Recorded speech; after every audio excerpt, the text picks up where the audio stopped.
Here at the 12th of November, another clear weather. You can see I've got a number of these divisions doing a rest action. The reason is, and I don't have every unit in the division marked, for these guys seem as usual. This stack just not able to get the attacks I want to, and that's the same factor here. I'm like, it's what's making my decision. If I can't get an attack off with the units, and they're more or less where I want them, I might as well rest them. Over here, though, I'm pushing 20th Corps units forward to try to put some pressure here where I feel like the Germans don't look all that powerful. Now, actually, they're more powerful than they look. I've got, a couple good units there, but the U.S. doesn't know that for sure. By focusing in this direction, though, it means I'm not focusing in this direction. And I really couldn't get an attack off anywhere in particular, but I just feel like I can get some more ground, build myself a nice little sphere around Metz, and then deal with that as needed. Continuing to push these guys slowly across, just to put a little bit of added pressure in, There's nothing too exciting for them. And I've got a fair number of attacks coming across. I'm attacking both spaces here and over here. So really, this southern side is where I'm trying to focus, just to see if I can break things through. And I am going for this unit just because the alternative really was, well, nothing. I couldn't really do anything valuable. I'm making the attack here. These guys couldn't join in that attack, and we'll just see what kind of bonuses we get. It's still muddy. I like to make mistakes. The couple of recoveries I did over here, forgot about the simple fact that, it's not just a point of recovery each time, it's a die roll, or in the case, because I'm fairly close to the enemy, half a die roll.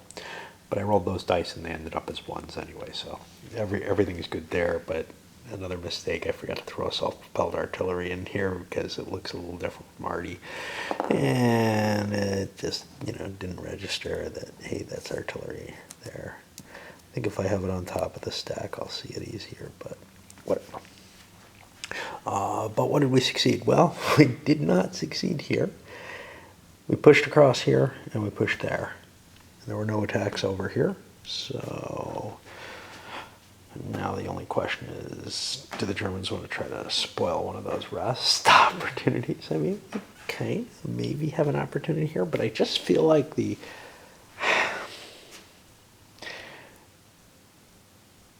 situation in both this and in Operation Grenade, and honestly in Sicily as well, is such that you almost never want to be attacking with the Germans. It's truly victory in the West. This is the Germans on a purely defensive type situation. It's not like those Great Eastern battles where you can mass, you can mass a counterattack or something and foil things. It's a pretty one-sided affair in the two that we've seen, and I can tell you Sicily is as well, where you're just constantly falling back, trying to figure out your defensive lines. Every now and then you look and you're like, I gotta take this opportunity. There's a unit that's out of place, or maybe I can get overwhelming odds on something or something. But usually you need those forces. You get overwhelming odds, you're better off setting up a better defensive line. Maybe if you can cut somebody's supply or something, though, it might be worth it. And on the German side of the turn, again, not attacking. Ooh, I guess. I don't know. See, I'm looking at this, and I just don't know. I kind of need this guy in the front if I'm going to leave this guy here, and if I pull back, I'm too far back, so I kind of need the 2 hex line here that I've got. Danger through the forest. It's not that bad, I hope. I hope I could get attacked here. Shit.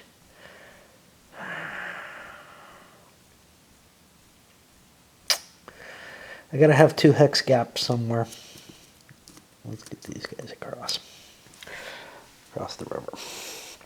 I think that gives me a little bit more comfort. Only a very tenuous supply down to Metz, as it were. Reinforcements came down this way. You can see some mechanized units there, and then some infantry replacing out the units that were along the line here. They're pulling back. That opens things up for these guys to keep pushing forward. The main problem, waiting for the artillery to make its way forward or back. And that's really an issue across the line. We're going to get replacement points across the line for all 3 of the sections. I can roll for them. We got one on, I can't remember which is which. This is the 20th over on this side. So it gets a big 3. That'll help. And then 2 rolls over for the 12th, which I'm a little less worried about. And that gets me 3. So, yeah, resting is awfully good. And remember, really awful things happen if I run down to 0. The Germans don't have this problem over in VCS Salerno, though. I believe it applies, once we get to the VCS series, which is derived from this, I believe it applies to both. The biggest thing there is that the Germans don't have to fall back every time. You know, we're seeing here, every time the Allies make a push through, it's up to the Germans. Do you want to throw some more troops in and try to solidify the front, or fall back? I'm never sure about that. I understand the thought that the designer of the newer series had of, yeah, you know, you shouldn't really be forced to attack. What does that actually represent? It's definitely a design for effect type thing. However, as such, it does give you this, do you want to stabilize the front or do you want to withdraw? You got those 2 options. And in either case, you know, if you're stabilizing the front, you got to throw more troops in. If you're withdrawing, well, you're giving up ground. So, you know, one way or another, you got to do something more than just sit there and ignore the enemy, more or less. You know, I'd say, well, I'm in a pretty good defensive line and I'll just not choose to attack. I don't know how I feel about that. I'm so used to this particular artifact that it doesn't really bug me too much. But it probably did early on. I always had the, well, when do I go to attack? And if the weather stays good, next turn's the last mud turn. That should allow for a little bit more mobility. Mobility's been one of the real problems that the U.S. forces have had. Of course, crossing the river is crossing the river, and that's just painful. But crossing, you know, just clear terrain with the mechanized units and getting through the woods and stuff like that, there's enough bad terrain that I've had trouble being able to get my attacks. And that's why these guys have been snoozing the whole time and resting up for the rest of the Corps. Happy 4th and all. I don't know if I'll go out tonight, but we'll see. So the U.S. got dealt a kind of a blow. We got the mud here still for this turn. The die roll for weather, heavy overcast, no air power. And it's really kind of bringing, the fact that this unit survived is really causing me problems. I want to keep it surrounded. I don't want to lose anything. But it kind of is preventing me from using one of my divisions to push over here. I don't need the amount of force I'm bringing to bear on it, but I kind of need the whole division to move forward. Not terribly worried about the Germans trying to gain ground. I want to get moving. I finally got these guys over here. What is this? 26th Division of the 12th moving, and in conjunction with some armored support. Not that, or armored cav. Not that that really helps. because they're in a defensive position. But I'm hoping to make some ground there. The other major locations, hits on the flanks of the ridge, to see what I can do about that. Over here, things even slower, maybe. Did some shifting around. I moved, what is this, another armored cav? Yeah. I shifted that a little bit to the east and pushed these mechs. This is a damaged mechanized division. It's missing a unit. It can no longer get divisional integrity. I'm pushing that to cover the line here and then help support to join up with that portion of the 20th that's on the other side of Metz. And I still haven't figured out what the hell I'm going to do about Metz. You know, I got my 2 kills in, but whatever. Crossing the river here, and then an attack over here, which, you know, I have armor, but so do the Germans. Just one rest going on. The resting, before I forget my train of thought about that, I definitely threw too many points into the 12th Corps here. I thought I was going to be able to plow through a little harder than I did. And I thought there would be more attacks over there. And instead, at this point, you know, with the breakthrough over here, there's actually probably more attacks over there. But also, you want them more even than I made them by far. When you have the ability to configure starting big decisions like that right at the beginning of the game, and, you know, it's not a huge game, so you get to replay it.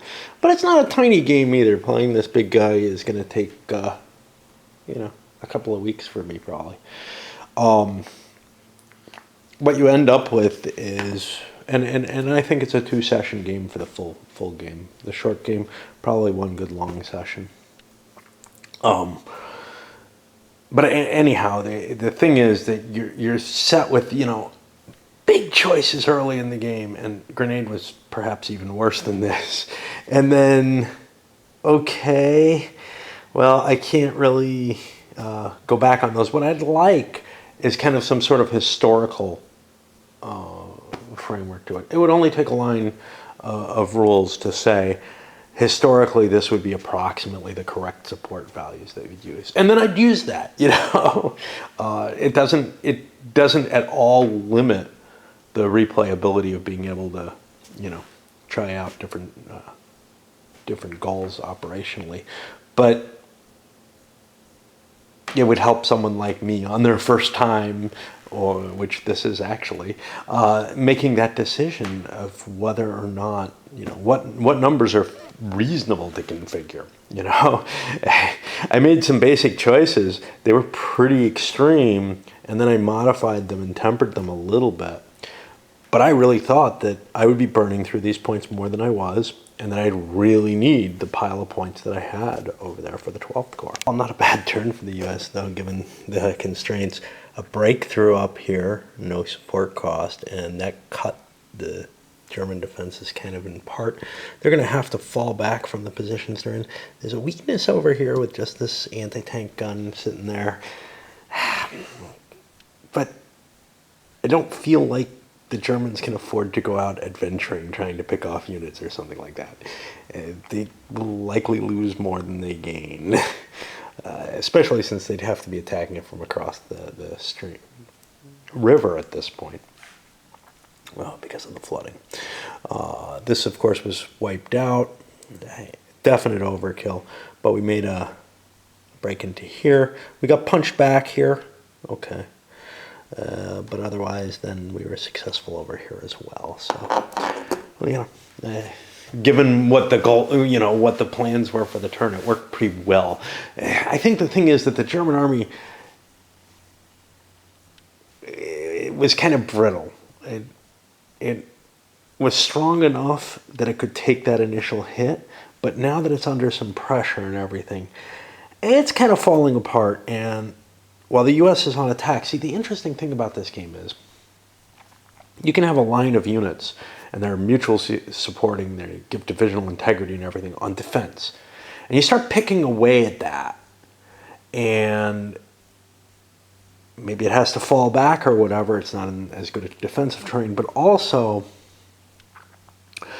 it has to space out, and it loses its divisional integrity. It loses the density where you have to attack as many units. For the U.S. side, and this is really with most of with Grenade as well. You have these big stacks of divisions that you want all together in order to launch an attack. As the defensive line starts to spread out a little bit, you can bring more elements of that division in individually from different hexes, so that, without bringing more units into battle, possibly. That's if there's two spaces between defensive locations. If they're, every other space or whatever, you can't really break through them as easily. There's also no real disadvantage. There's always been this kind of artificial thing in the operational games in a lot of companies, the old ones, prior to this, where there's a big difference between being every other hex and every hex. And every other hex was actually stronger, because if you were in every hex, you could make attacks on weaker hexes. Now that's still kind of the case here, but because of divisional support and stuff like that, it gets a little bit more blurred. And there's less breakthrough capability here in some ways than in some of the games. So it's a little different situation. I don't remember what else I had to say. There was something. Oh yeah. So those big stacks of American units are able to attack with just one unit coming out of the hex at the initial point. Now, once you go to two spaces between units, you can start making attacks where two hexes are being used to attack one unit, and then two hexes to attack one unit, and you've actually got a very different circumstance than you do from most games, because in this game you really only have one big unit that can attack out of each hex, and you want to have, at the beginning of the game, you basically have 3 big units in a division. And if you're facing a solid line, you can put that division next to a unit, an enemy hex, and you can attack that enemy hex, but you've got one unit attacking whatever's in that enemy hex. So one unit to one unit, basically. But actually, as the Americans start to break down, as their big stacks start to get weaker in a sense, they also get stronger on the attack, because a cadre unit no longer presents that same problem. It can add its one strength point or whatever into the attack. Now, maybe I'm fucking something up, and that would not surprise me too much. I'm beginning to get worried that maybe cadre units shouldn't count towards divisional integrity. Of course, that would hurt the defense as well. So let me just make sure I understand that. All right, so it's kind of weird here.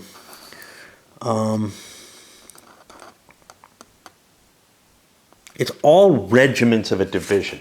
Is a cadre a regiment? I've kind of said yes. That's how I've been playing it.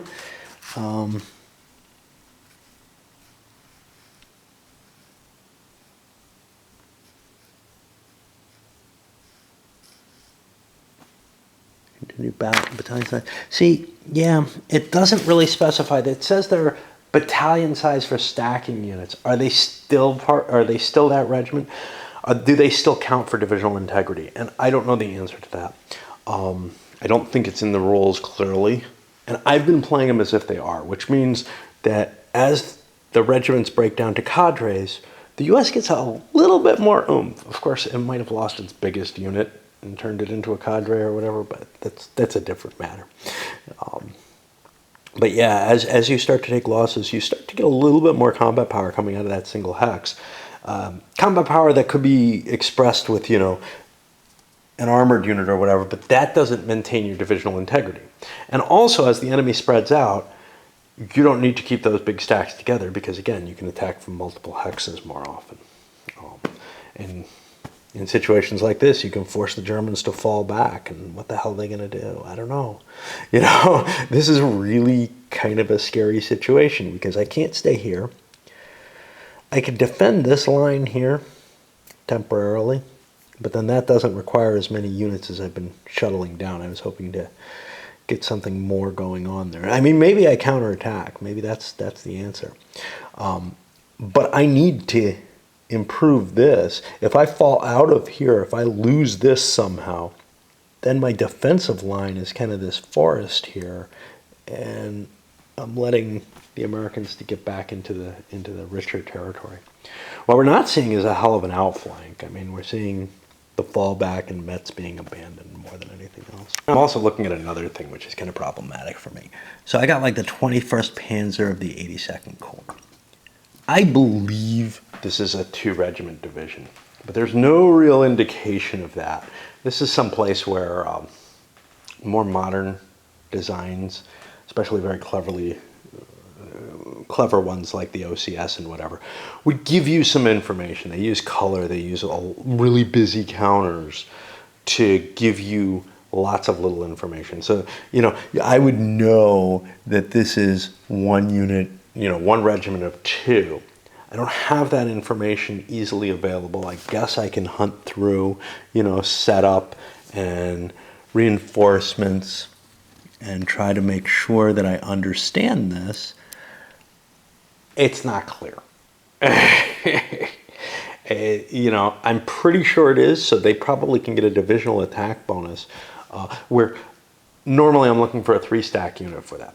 The U.S. basically doesn't have any of these in either of the games that I've played so far, so it's been pretty easy for the U.S. to, if I can't find the 3rd regiment, I figure it's in the dead pile.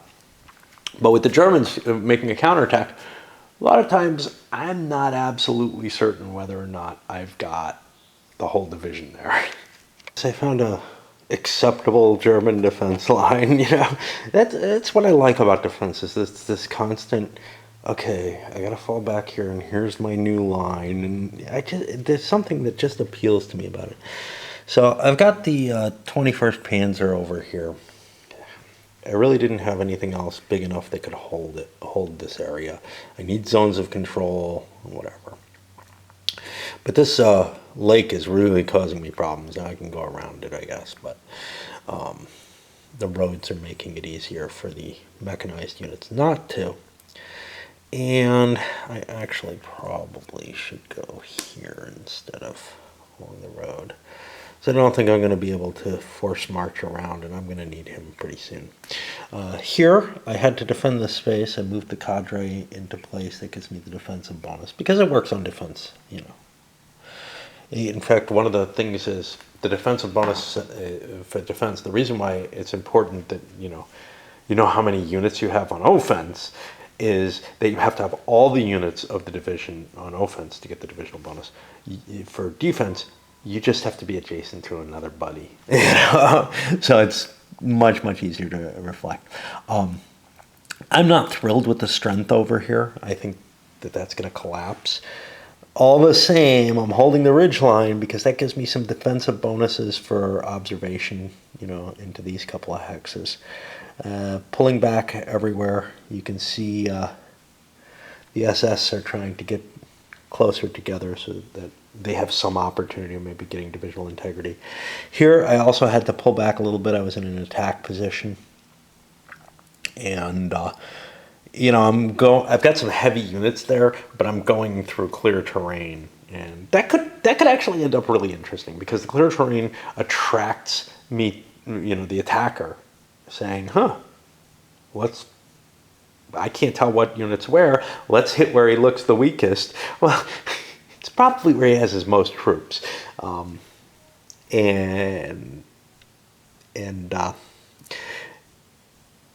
you can end up stumbling into something you didn't really expect to be that big. Like, I think there's one of these 3 size units there. I don't know if it's size or morale. No, that's morale. The combat classes the size. But this is a monster, right? I mean, that's as big as it gets. And then I'm stretching out that infantry line. I'm actually, I have enough pieces I didn't have to do this. So I think I won't.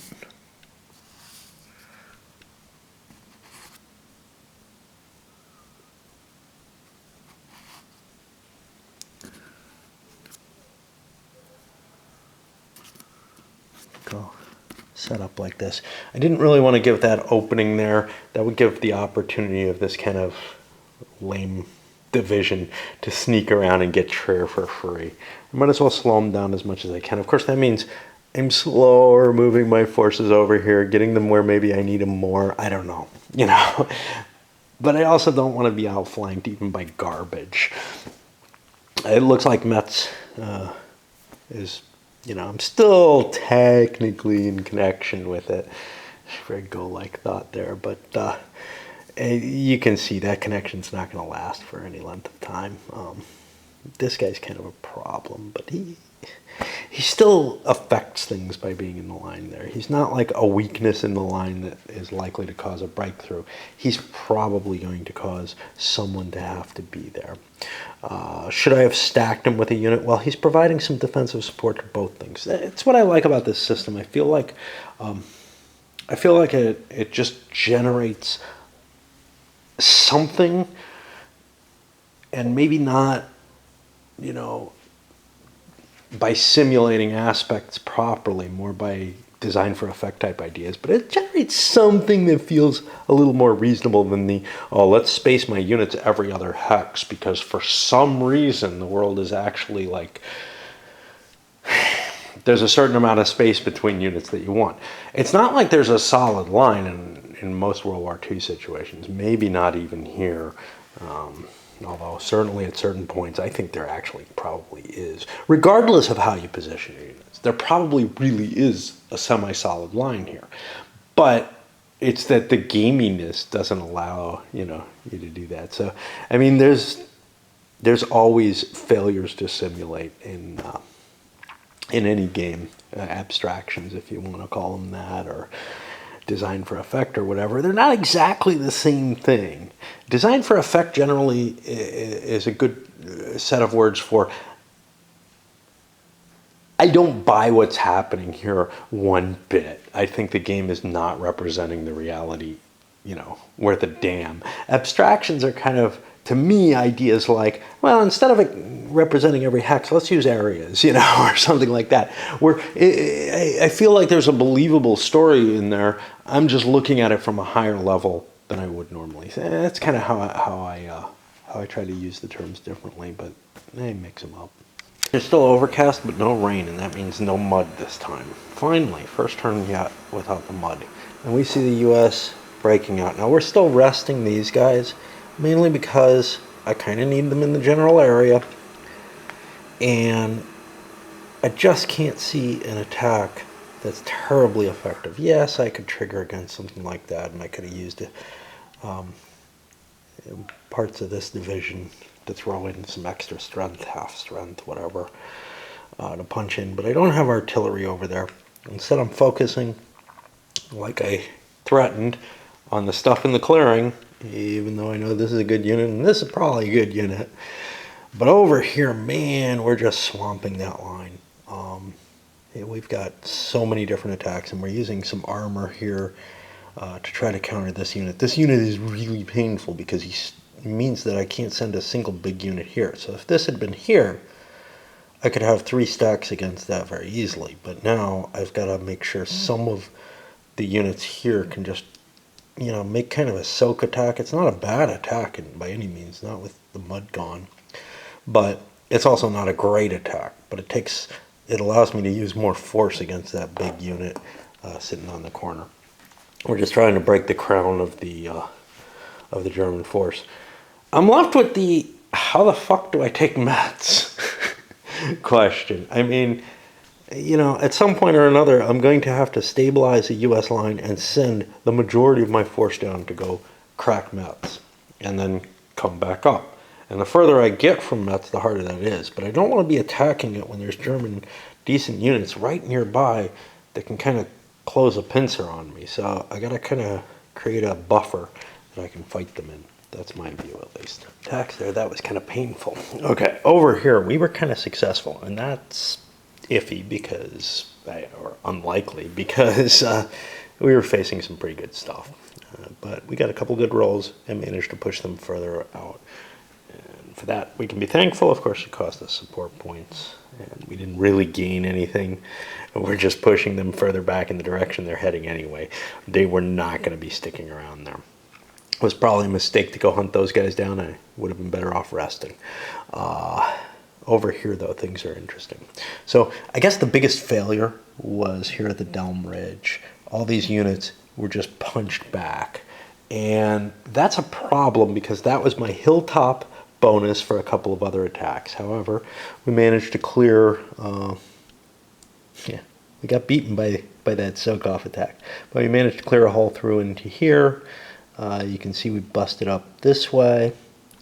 And then over here, this is probably the most important, we sliced a big attack going through there. Again, no breakthrough or anything like that.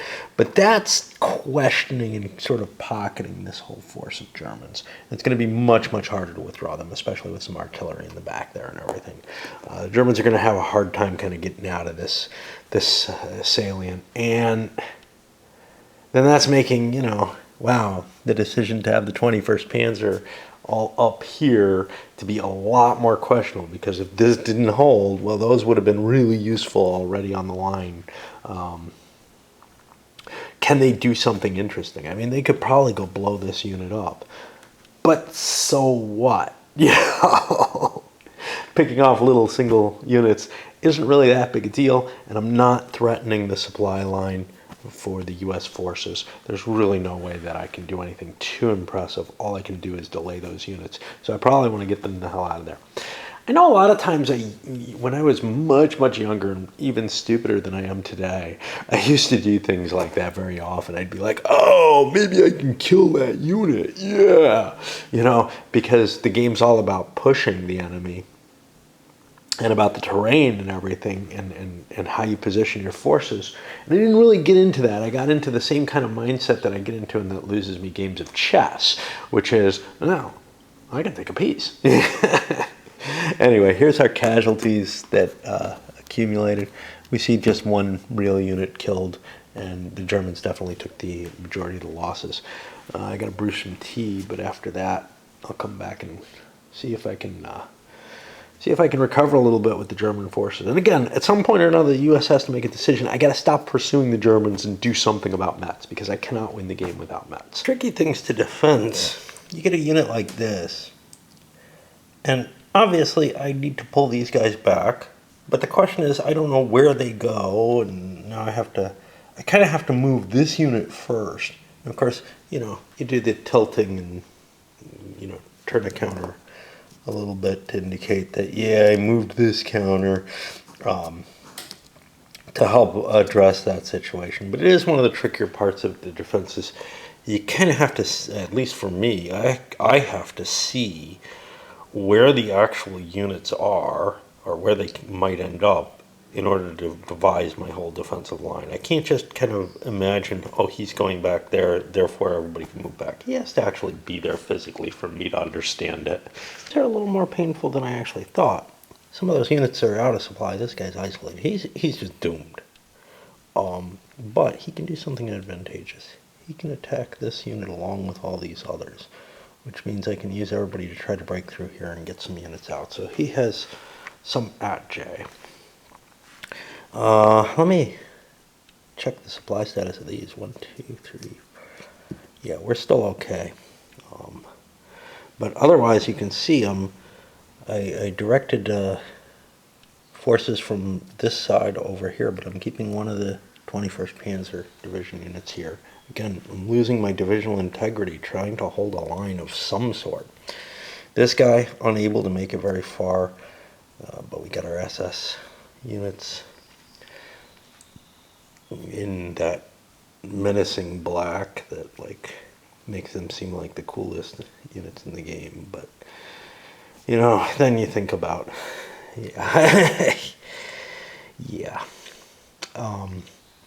And I've got a pretty decent line over here. So I feel like, you know, other than the chaos that's happening here, the Germans may be able to establish a pretty good line, which means it may be time to deal with Metz, cut it off from supply for whatever that's worth, which really isn't much, and then try to bust my way into it and get control.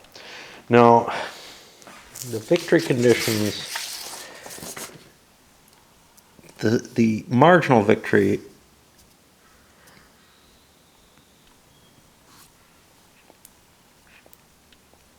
oh 0917, yeah. The marginal victory says I just have to cut Metz off by the end of turn 12 for, you know, the short game. The substantive victory says I have to get into Metz and kind of control it. I don't have to have everything wiped out there. The decisive says I have to get a lot of this background area, and I'm not exactly sure which hexes are which. So, you know. I've got these blue markers, but that's the 10, which takes me up to the decisive, right? 8 of the following 10. Where's the 5? Oh, the 5 is the U.S. marginal. Yeah, no, the marginal and substantial say I have to take 5 of these 10 hexes, and I'm not, you know, which 5 matter, I don't know. You know, I have to take 4 out of the 5, and the decisive says 8 out of the 10. But I don't have a distinguishment between that 5 and 10, because when you get, honestly, to the turn 24 thing, I'm going to need that 8 out of a 10 to reach right decisive, and that gets me down to marginal. So, in a sense, for the full campaign, it doesn't really matter, and I'll probably just say, if I got 4 of those, I'm good. You know, it doesn't matter which 4. And right now I've got 1, 2, 3, and it looks like these are going to fall pretty quickly. Net effect of the attacks wasn't too bad. We did a lot of damage, but the US decided to stay in place instead of withdrawing. They would have lost as many steps. I don't know which way I'm happier, to tell you the truth. I probably would be better off falling back. The problem with falling back is that these German units are more exposed, but I'm giving up this 4th Armored as a viable division. So I'll actually withdraw, and I'll take my advance opportunity with the Germans then. And the rain and the mud start again here on the 15th, so it's going to make things a little slower again. And the attack's a little harder, which is really probably the biggest thing. And the U.S. offensive has kind of ground down. They pulled back and reorganized a little bit here, strengthening their line, sending forces over to Metz, mainly 12th Corps. I got some 20th here, but that's actually stuff that's moving in support of the overall positioning there.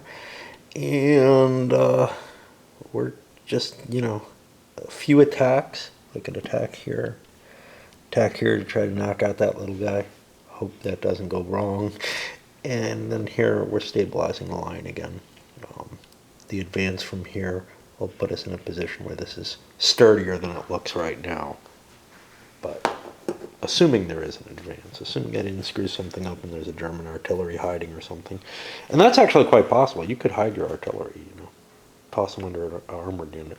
I wouldn't do that because I'd never find them. I'd forget about them completely. I'll show you the final situation. There should be a recovery marker here, I think.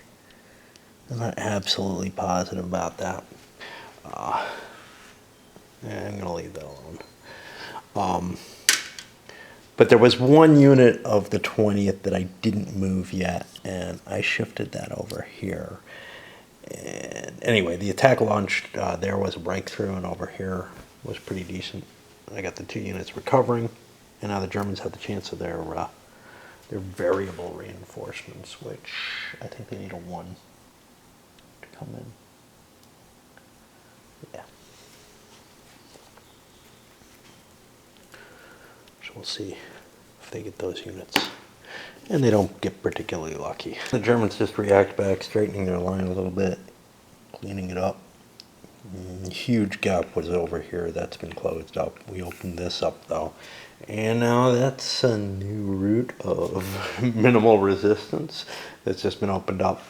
One thing I did do was I shifted a Panzer unit that was kicking around back here. It was kind of an excess unit. They're fast moving. Get it over there. Get it into range using the strategic movement. And then what? We got a couple of points back for these guys. That's one nice thing. The kind of nastier terrain here has meant that, yeah, maybe I don't want to attack there as much as I thought. So the points are kind of coming more off of 12th Corps than 20th Corps. Of course, and then 12th is going to take over the attack on Metz. So with the lousy weather, let's slow this up a little bit. Let's not be Patton so much. That'll push us forward. I'm going to just keep moving these guys down the line to remind me to roll for them. If I leave them behind, I'll forget about them probably. A little bit of a thought while I was away from the game, and I just zip back in, but before I started this last turn actually, which was, one of the things I never really liked about playing the World War II operational stuff. And this may fit into why I'm like, oh, I kind of enjoy the OCS stuff as well as this, because I'm kind of getting a kick out of this one. I really did not like Grenade at all, especially the first turn of it. It's very much a maneuver type thing, and there's not much for me to picture.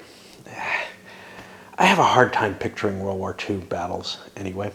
But when I'm playing it on camera, or if I'm playing a game opposed, I'm thinking more from a kind of competitive stance. When I'm on the camera, I may not be playing just entirely competitive. I'm also thinking historically. The one thing that I'm not doing, the thing that I enjoy most about solo play, before I picked up the camera and started working on it, was picturing exactly what's going on. And that's really the thing. It's the romance of the Napoleonic battle or the Frederick era battle or whatever, or ancients and medievals and such not. I picture that battle so well. With the World War II stuff, I just don't. Yeah, I've seen World War II films and everything. I can picture, there's a tank and a little squad over there and something. But there's not these formations moving in quite the same fashion that I want to imagine. Now, there's certain physical aspects to my imagination, and you may have seen the video on that, that kind of require me to have both hands free in order to get that full, almost cinematic experience of what's going on. I don't get that when I'm playing the World War II games. The best I can do, I can probably manage it with the tactical stuff. I just don't tend to. But yeah, but I don't lose any of what I lose when I'm playing, a strategic game or a pre-World War II, really, operational or tactical game, which is just this great imagery. How much imagery do I get in World War I? Yeah, more than I do off of World War II. World War II, I am kind of looking at it from the level of the strategic planners looking at the world map and making their decisions, and maybe I get some glimpses of battles and everything, but I don't get that when I'm playing the operational stuff. But what's kind of neat is I don't lose it when I'm playing it on camera or playing opposed. So yeah, some of me kind of sees some of the being in that position where I can look at the game not just or not so heavily tainted by the beautiful experience of being able to see those formations moving and everything in my mind.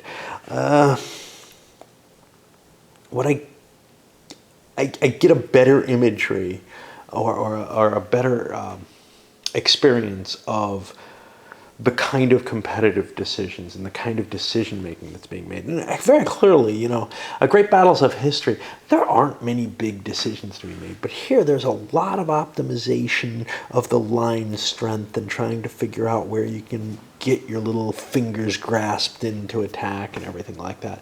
In a way that, yeah, I do see that, you know. I do see why people are intrigued and enjoy these games more. It's just, prior to when I started videoing, when I did my most thinking about games, I was like, yeah, these lack so much. Well, what they lack is that hook for me to get my imagination into.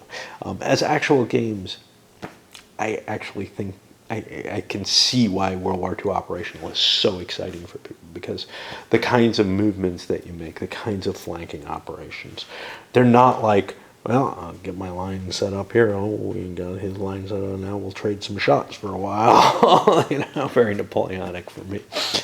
All right. Okay, the 16th of November comes by. More rain. Mud moves forward. I get a little bit of cheating here. The German forces at Metz, I forgot to do any kind of reaction with them. I might as well. It's obvious the U.S. is coming towards them. I shifted my forces around to better meet that challenge. It's just something I forgot to do, which, you know, honestly, if I was playing opposed, I could see either asking to be allowed to do that, and I certainly could see allowing someone if they had not remembered the opportunity to do that as I start reaching for these pieces and getting ready for the attack. And the U.S. positioning. Now, while beginning the assault on Metz down here, I don't really have very high hopes for this, to tell you the truth. Once I start to crack it, it's going to get a lot easier. But I'm committing a couple of divisions to taking that on. Everything else doesn't have to stop, and it doesn't. But you can see I got a lot of resting units sitting here. Ooh, I got to figure out what that guy's doing. He probably wants to go somewhere. We'll put him up there. He's part of a division, but I think he's missing a unit from that division, so I can keep that moving all the time, like completely missing. I did launch a little attack here to get the outflanking, shifted some forces up to help cover.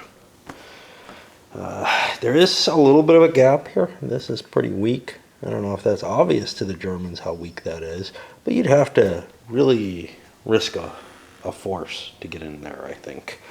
And in general, I feel like gaps like that usually are pretty safe, unless the enemy can inspect all your forces on the board.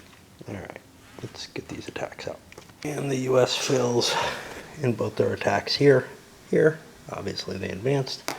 Got a bunch of resting units. I doubt the Germans are going to do much, but let's see if they get their variables. 101. Don't know where they come in. They come in with a question mark. I'll have to figure out where they're supposed to enter. And the main German concern, pull back along here a little bit. Just swap some guys around.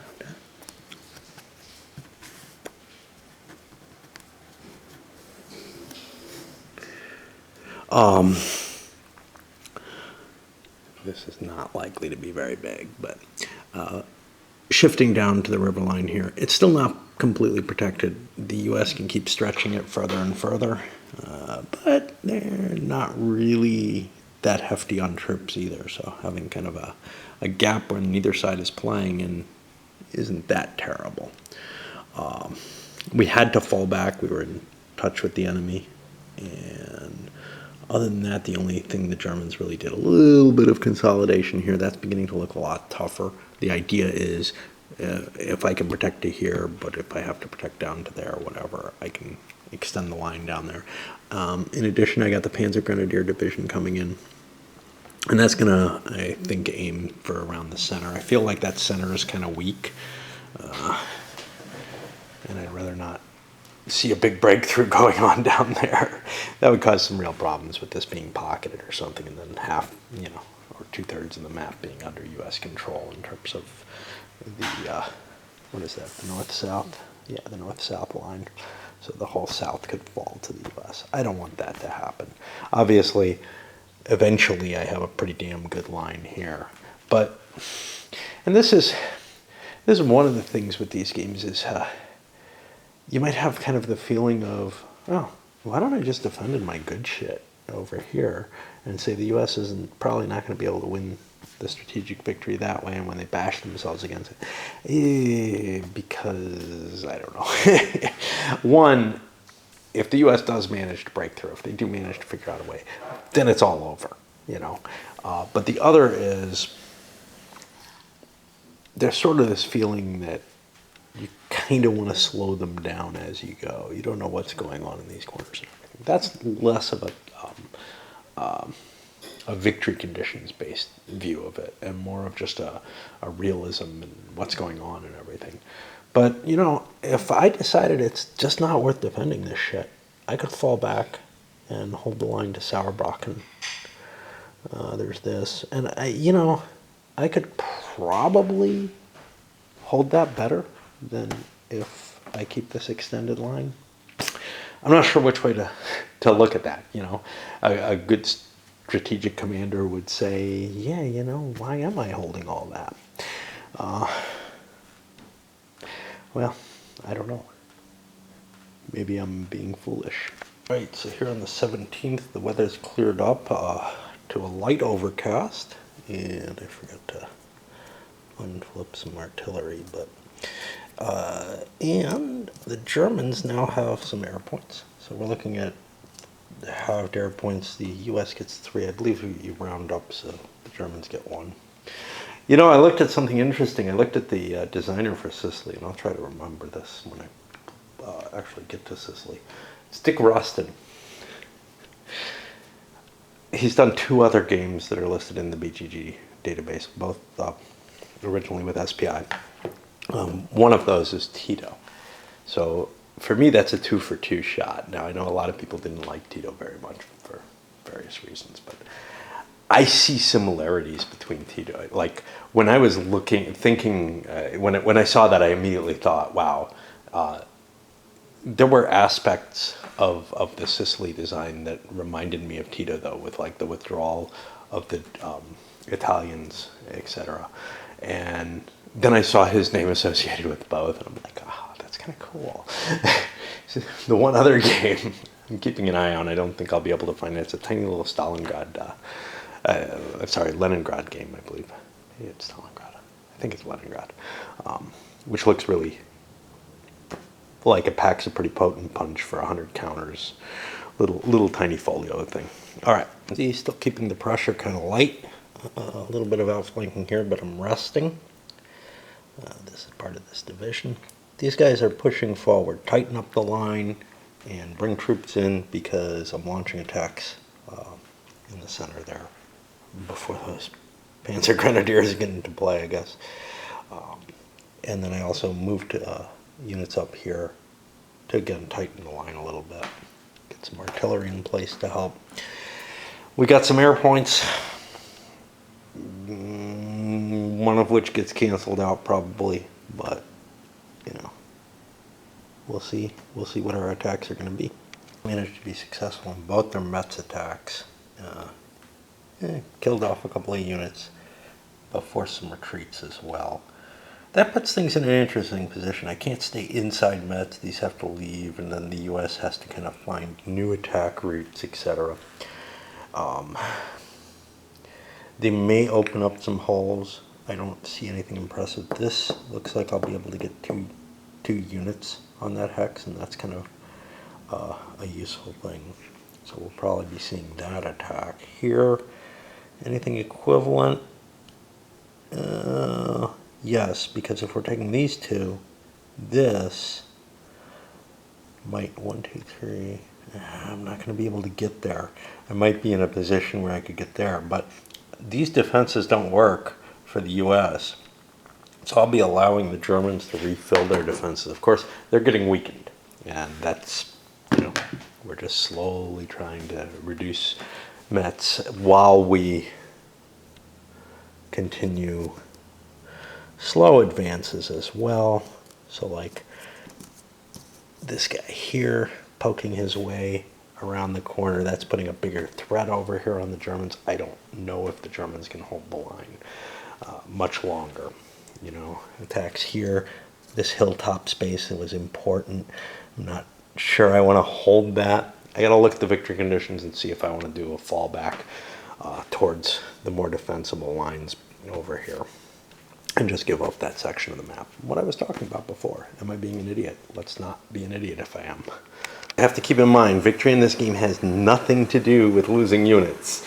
It has to do with holding territory, which means even if I'm paying for defending in bad area and slowing the US down, that might be good enough that even if I get kind of pushed back here. So falling back, wow. I'm not sure which is more idiotic.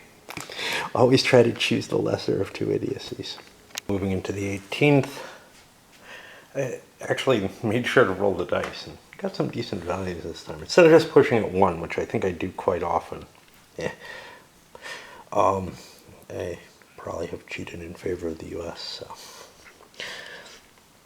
Germans stretching their line a little bit. I'm not going to give up yet. Now with the Panzer Grenadiers coming down, a little bit more strength in this center here. No real movement anywhere. I don't expect anything to really take me by surprise. The only thing that's ugly was this possible crossing, and that's still there. I'm still worried about it, but I don't feel like I have a weak line here particularly. This area, yeah, it took a couple of shocks. I'm not happy with this unit right up here in the front. But hilltops aren't safe terrain, so I'd have to fall back into less defensible terrain than that town. So let's keep that bulge for now. Reposition things in Metz. They mainly had to pull this way, which means, yeah, I'm gonna open up, the situation so that there's some danger of a real attacks being made. But the ability to move in the mud means that I might not be able to get the attacks that I want to get into play. The river doesn't negate zones or anything like that. So, like, can I get here? 4, 8? No, I can't. I could get everybody on this hex, or I could attack 2 hexes at once. And we already looked, these guys can't make it across. So I think I didn't gain very much by breaking into their lines, and now I think I have to pull back out with the U.S. and try to, find another weakness and get lucky finding a place where I can hit them and, get lucky in a couple of ways. Find the right units and also get a good die roll, because the combat chart is fairly variable, It's got these attacker and defender results mixed in together. I think we got time for another bit. I got to stop for now because fireworks are going to start. There's no way I can game during fireworks. But, I mean, they're not going to start real soon. It's still fairly light out, I guess. But I also have a really good viewing location where I can see like 3 different shows from up here. But I got to walk about 2 blocks or so. Feels a lot longer because of the hills. I couldn't cope with waiting around for the fireworks, so I came home. Getting some out there. I don't know if you can see them. I think so. But yeah, ended up deciding I would come up here and play anyway, see if I could get a turn in. But I decided to do it right around the time of the grand finale that's closest to me is going. But that's okay. I'll stop and watch it. But anyway. Weather cleared up, so the U.S. should be able to do a little bit more now with these extra air points. We still have mud, though. You're able to ask if, somebody's got a zone of control influencing you, and turns out there wasn't a German zone of control here, so these guys did manage to get in, and I'm launching an attack there as well. Elsewhere, the good weather's bringing out a series of attacks. Still doing a little bit of resting. Might as well. I've got like 5 attacks that should use up, I get most of my air power in at least, which is It's kind of a cool thing. I'm a little worried up here. I have no artillery, but I got some pretty good numbers, so I've been kind of punching them back using that. Mixed results. First of all, we broke in down here, which is pretty cool, but here we got repulsed. We could have actually broken all the way to Metz, but that looks like a dangerous hex. If I had 3 full-strength regiments, I probably would have thrown one in there, but I don't. So, up here, we pushed them back a little bit, I think. Over here, we were successful entirely in the center here, and really kind of smashed up. You can see some damage there. The SS getting beaten up, and we went and picked on the SS up here too and pushed them back a little bit, and and a step loss too. So overall, a pretty good turn. Actually, I did have 6 attacks, so I got to use all my air power, and the Germans of course threw 1 in on their side, and we'll see how they can react to this. I mean, obviously they've got to fall back again. That's the constant thing. The US pushes, they retreat, the US follows up, and then the Germans have to pull back and find a better line. And it's beginning to look like maybe I can't hold this line. We'll see. We'll see what kind of forces I have. But there's a lot of U.S. strength in here that's just really kind of burning through them pretty hard. And just a little bit of a fallback. Not much. This part is all pretty good here. I gave this up just so that I have a little bit tighter line there. Still worried about this guy, but you can't get to him without hitting these other units, so I think it's still a pretty sturdy line. He's not in good shape. And over here in Metz, pulled back. Hey, we're fine, I mean, it's going to get reduced, and the more pieces are lost from there, the better effectiveness this shows. I forgot to roll my dice for my 2 units that are resting. Just one. Let's round it down. And as far as I'm concerned, I'm not going to look up the victory points, but we probably could gain this. Right now we have 1, 2, 3. Is that right? 1, 2, 3, 4 of the towns in hand. Now that we've made the push into here, we needed 4 out of 5. I don't know if these are the precise 5. To me, 4 out of the 10 is good enough to look at the victory. And these guys are, if not actually cut off, they could be. The real question is, hey, is there, there's a road here that goes by something with no zone of control. Yeah, so, yeah, all of Metz is in supply still, technically. But if I'm not at the end of game where I have to meet these special conditions, I won't go out of my way to do things that are weird, right? I'll try to play as though I'm going to keep continuing. But from what I can tell, with that 4 out of 5, I think that gets me. Oh no, it's the 8 out of 10. Yeah, we definitely have not made the 8 out of 10. So right now we're at the what?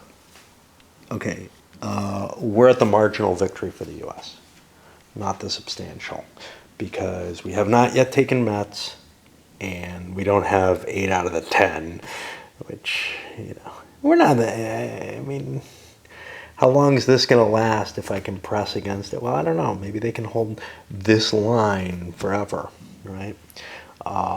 So there's 1, 2, 3, 4 more that are at risk if I fall back to where I think I'm going to be falling back to defend, which means we're on a pace, Now I'm not, obviously I didn't fall back yet, but that's where we are. So I'm gonna end this video here on the 18th of November, and that gives you kind of a view. It's going to be a marginal victory for the initial step. We haven't finished that turn yet, but we haven't started it. But I don't see where it's going to change. It's not going to reach the substantial victory. So I don't think Metz is going to fall in time. And it's not, it's definitely not the decisive. But I think I'm on a pace to keep going, which makes sense. All right, so what is it? 18th of November. I'll try to remember